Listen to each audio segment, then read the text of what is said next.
நிறை மாத நிலவே வாவா, நடை போடு மெதுவா மெதுவா, அழகே உன் பாடு அறிவேனம்மா.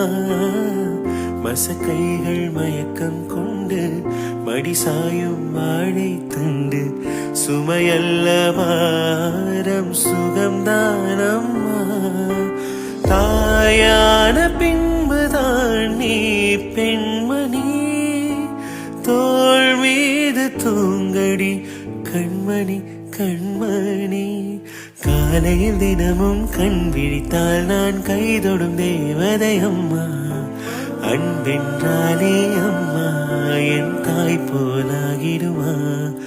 இமை போல் இரவும் பகலும் என்னை காத்த அன்னையே. உனதன்பு பார்த்த பின்பு அதை விட வானம் பூமியாவும் சிறிய